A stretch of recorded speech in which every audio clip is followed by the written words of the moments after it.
Okay, so going on then to just a little bit about truth, which I think is worth clarifying. I mean, an assertion of truth involves absolutizing a cognitive model, doesn't it? That if you say that such and such is true in, we have to take into account here the variations on what people mean in practice when they use the word true, and there are some contexts where it's quite obviously quite provisional, and others where they're making a pretty strong assertion, which doesn't take into account the limitations of the cognitive model. So, obviously, making allowances for the practical context, but certainly truth in a philosophical sense, a traditional philosophical sense, all assertions of truth, as opposed to provisional generalizations, are going to be metaphysical. But at the same time, I would not go along with some pragmatist philosophers who either effectively want to ditch the idea of truth or relativize it. So Nietzsche, for example, talks about truth for us. That he thinks that truth is only specific to a cognitive model, in effect, and the same can be said for William James, or indeed Lakoff and Johnson, who take this view of truth. But I want to argue that truth as an absolute concept is still meaningful, just as God, for example, is meaningful, just as an idea by itself. That the problems around truth involve truth assertions, not in the meaning of the term truth. And the main reason for that is coming back to meaning and what meaning is, and hence what the meaning of truth might be. It's based on our embodied experience. It's based on our image schemas and metaphorical projections. It's not simply a question of does it fit into the cognitive model or not.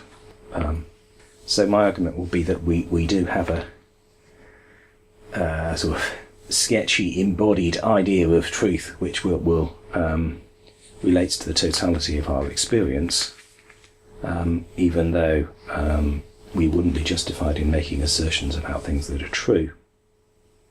So that's why I think the idea of truth on the edge is useful. So the idea of truth as a regulatory idea, as Kant would call it. So it's just it's an idea we can maintain there, just on the horizon, which remains a potential way of understanding things, but only in the realm of possibility. It isn't something that we assert. Like your analogy of the middle way here, that say you're on a boat and you're going through some straits and there's real sort of rocks on the side and you can't actually see where you're heading for. And so rather than setting your compass to that particular heading, you make progress by actually avoiding metaphysical beliefs. And so you're heading towards this goal which remains constantly nebulous, but is out there. To me, that helps me with that idea of truth. Yes. Yeah, so truth there, in that context, is a way of talking about your destination, even if you can't see your destination and you don't want to make assertions about it. But, if somebody asks, well, where are you going, heading between these two rocks on either side? Say, well, I'm going to that point I can see ahead of me. That's my goal. But in some sense, yes, there is still an attenuated sense in which you can talk about your further goals beyond that. That's quite a good metaphor in terms of raising questions. So if you've got the truth is the Americas before the Americas were discovered, so you're heading to something that I suppose is over the horizon, isn't it? You could say, meaningful say, well, I'm going off to this place that you can't see, so I can't be sure whether it exists or not. But you're saying truth is on the horizon, so you can see it in the sense that you know that it exists. No, I'm You're not saying heading that. towards it, but you No. can't know what it is because you can't see it clearly. You don't know that it exists. So you don't know that truth exists. Right. That's important. I mean, Yeah. that's an important distinction, isn't it? Yeah, so before Columbus discovered America, if discovery is the right word, he didn't know whether America existed, but nevertheless he had a concept of America. So I'm trying to work out then, how does this stop us falling into relativism then, if we can't know whether or not the truth exists? Because I want to distinguish justification from truth. So we can have beliefs which are justified to a greater or lesser degree using coherence and awareness of fallibility, which I mentioned at the beginning. So as criteria for the integration of belief. So the more integrated our beliefs become, the more justified they become.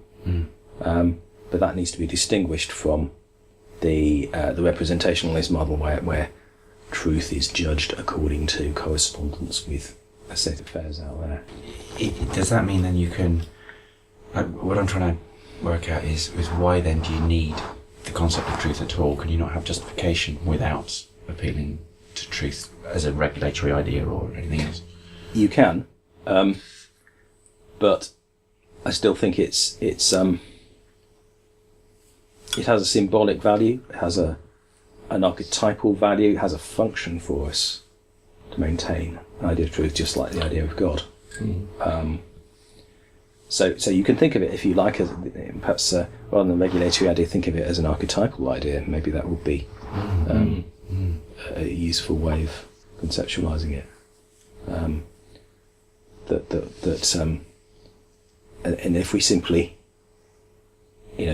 push the idea of truth away, like the idea of God itself, on the grounds that we don't believe in it, that takes us straight back to the left hemisphere ego cognitive model, kind of setup. And I think which tends to take beliefs first and then apply that to meaning. But I think I've got this sort of strong intuition, at least, that meaning comes first. So if we can recognise what's meaningful in a way which is not dependent on a set of beliefs, in relation to our bodies, we can then go on to say, what we did, I'm justified in saying, and that may be a different kind of process. One thing that helped me with Robert's work was this idea that he feels it makes more sense to think about our beliefs in terms of justification rather than knowledge, because knowledge by definition is hamstrung by its own definition, that it's a justified true belief. And whereas justification has this incremental aspect to it. I don't think I have so much of a problem with getting my head around that. It's more the where that then needs truth. I like that idea of the archetype too. Yeah, but that's helpful, definitely. Yeah, it's got to be put in a context of tolerance of ambiguity here, really. So truth becomes a very ambiguous term. And question I had related is I'm still trying to get my head round the difference between the middle way and sort of my kind of understanding of pragmatism. I mean, I'm not a philosopher. I've not studied philosophy. I've not read James or Nietzsche or anything like that. But the impression that I get of pragmatism when I hear other people talking about it is this idea that the truth is what works. And essentially, it seems to me that you're saying, maybe not truth is what works, but beliefs are justified when they work, in the sense that, and in terms of what we mean by working, is that they are coherent and they're falsifiable, and so there's some way of evaluating how well they work. So I'm trying to work out exactly what it is that's different from what you're saying from what would otherwise be labelled just as pragmatic philosophy. Well, it depends what you mean by pragmatic philosophy, because there are pragmatists and there are pragmatists. But I would make quite a big distinction between the classical pragmatists, or sort of early 20th century pragmatists, particularly John Dewey, who I have a great affection for, and the more recent ones, in terms of philosophical pragmatism anyway. But I'm quite happy to embrace the term pragmatist and pragmatism and consider myself a pragmatist, but with specification of what that means. And as I mentioned, I disagree with the view of truth, which a lot of pragmatists take, the relativization of truth, for the reasons I've given, that, you know, the distinction between meaning and belief and the way round we tackle them determines, I think, the way we ought to use the term truth. So I guess that's the way I disagree with particularly more recent pragmatists, that they don't make that distinction between meaning and belief. They start off with a perception that beliefs are relative to context, so they understand cognitive models and their limitations, but they don't really take into account the ways in which those cognitive models might be unified, or the way in which we might be able to make progress beyond that, or the way in which we might be able to have meaningful ideas beyond specific cognitive models. Dewey, I think, does a bit, in fact quite a lot in places. So, I mean, this is a kind of big research project really that I'd like to do in the future. That I did a bit of work on Dewey when I did my thesis and was really impressed, but he's written a huge amount.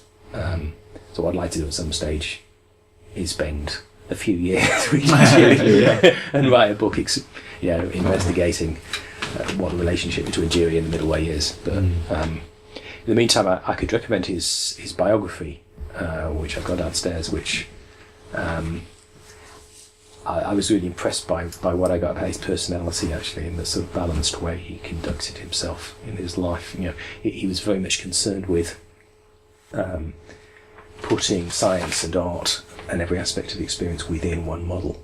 Right. Interesting. And that's what makes him, to my mind, the most balanced, sort of established philosopher.